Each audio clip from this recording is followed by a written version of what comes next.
India has had 15 prime ministers so far. Some of the people behind me have seen all of them. They are like the fine wine of Indian democracy. So let's go to them and ask who do they think has been India's finest prime minister?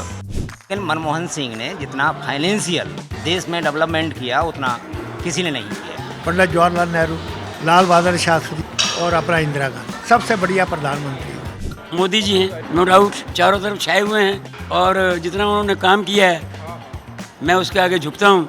मेरे लिए धारा 370 second priority है। मेरे लिए first priority Ram मंदिर का बनना। Jawaharlal Nehru, he started from zero to this situation. और जो पहला ज़माना है ना वो आ सकता है ना आएगा।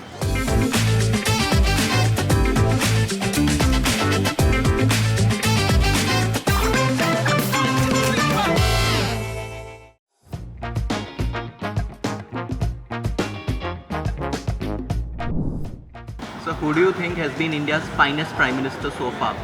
I think Narendra Modi. Why? Why? I'm giving the answer about the best. I'm not talking about the best. He's the best now. Before that, Manmohan Singh was there. He never speak. And if you go much earlier than this, then the Prime Minister Atal Bihari Vajpayee, Charan Singh, they remain for a smaller period. So we cannot identify properly. He is from last 10 years. So at least to judge a Prime Minister, 10 years is a minimum that required. So all those who have created 10 years, Indira Gandhi or Modi or maybe Jawaharlal Nehru, but I think Modi is the best. बड़ा बड़ा के लंबी बढ़ा रहे हो। पहला prime minister, सबसे बढ़िया प्राइम मिनिस्टर कौन रहा आपको बताइए। ये तो आप बता तो दिया है। मोदी बता, आप अपनी कर रहे हैं। नहीं, हम तो बता रहे हैं मनमोहन सिंह से बढ़िया कोई प्रधानमंत्री हुआ ही नहीं। क्यों मनमोहन सिंह? इस जो लेटेस्ट में वैसे तो बढ़िया सब ने अच्छे अपने कार्यकाल में सबने अच्छा काम किया, लेकिन मनमोहन सिंह ने जितना फाइनेंशियल देश में डेवलपमेंट किया उतना किसी ने नहीं किया। उस समय विश्व में त्राहिमाम मची हुई थी, सारी अर्थव्यवस्था सब जगह की चरमराई हुई थी जिस समय इन्होंने पदभार संभाला था।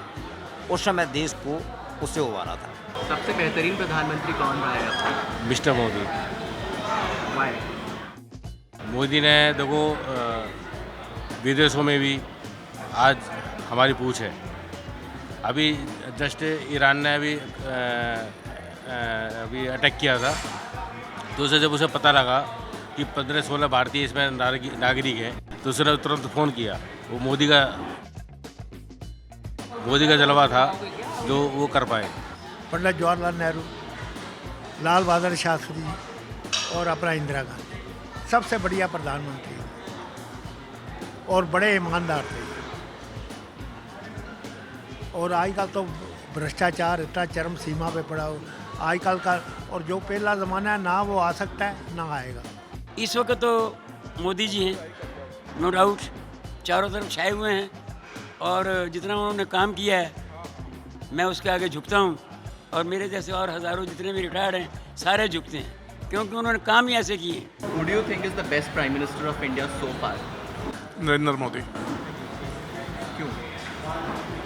देश कहाँ से कहाँ चला गया हमारे इंडियंस की रिस्पेक्ट वर्ल्ड वाइड देखो कितनी अच्छी हो गई है, कितनी तरक्की हो रही है देश की।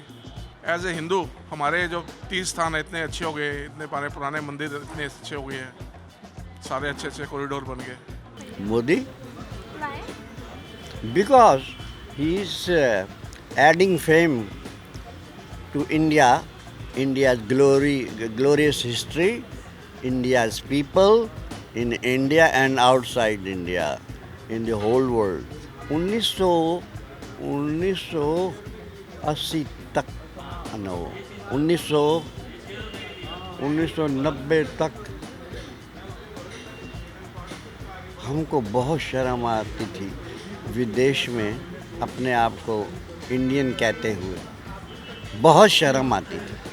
आज जब कभी हमसे कोई पूछता तुम कहाँ के हो, और जब हम बताते हैं कि मैं इंडिया में पैदा हुआ था, तो वो लोग मुझे बड़ी इज्जत की दृष्टि से देखते हैं। तब हमें ये पता लगता है कि भारत में सरकार जो कुछ कर रही है उससे हम सबकी मान और प्रतिष्ठा में वृद्धि हुई है। One is Prime Minister to start with, Jawaharlal Nehru. He started from zero to this situation. Can you ever think without Bhakra Nagar, without Steel Authority of India, without AIIMS, and he was the first one to introduce IIT in India. Thereafter there was nobody. सबसे बेहतरीन प्रधानमंत्री कौन रहे हैं आप तक? Narendra Modi. Sir मैं एक व्यापारी आदमी हूँ, मैं आपको थोड़ी सी बात बताता हूँ। जब इन्होंने जीएसटी लागू किया ना, मेरा कम से कम 20,000 रुपये महीने का से हुआ, और मेरे सेल टैक्स ऑफिस के जाने के चक्कर इतने ख़त्म हुए। पहले ऐसा होता था कि हमें कोई फॉर्म लेना पड़ता था सेल टैक्स ऑफिस से, पूरा दिन परेशान, वहाँ पे दुनिया भर के पैसे खर्च होते थे, और फॉर्म लेके ऐसे आते थे जैसे हम पता नहीं हमने क्या जीत के आ गए वहाँ से। सबसे बड़ी प्रॉब्लम जो मैं बता रहा हूँ आपको, जो हमें थी वही सॉल्व हुई है। दूसरी बात, हमें धार्मिक आदमी, ठीक है, राम जी का मंदिर पड़ा हुआ था पता नहीं कब से, 500 साल ये बोल रहे, पर मुझे तो लगता है कि 500 साल से पहले मतलब था ये, और वो मंदिर बन गया। हमारी आस्था इतनी पूरी हो गई। मैं मंदिर में पिछले 25 साल से आता हूँ, हनुमान मंदिर। हाँ, बट मेरे को इतना अच्छा लगता है। मेरे लिए धारा 370 सेकंड प्रायोरिटी है। मेरे लिए फर्स्ट प्रायोरिटी राम मंदिर का बनना सबसे बड़ा जी बात है। और दूसरी बात, हम व्यापारी आदमी ऑफिस के, जैसे लेबर डिपार्टमेंट हो गया या कोई और डिपार्टमेंट हो गए, हमें वहाँ पे बगैर पैसे के कोई काम नहीं होता था। आज हमारा सारा ऑनलाइन काम होता है, हमें कहीं जाना नहीं पड़ता। हम मोबाइल के थ्रू हर चीज़ मोबाइल पे आजकल वो कर लेते हैं। तो इससे बेटर और क्या हो सकता है सर?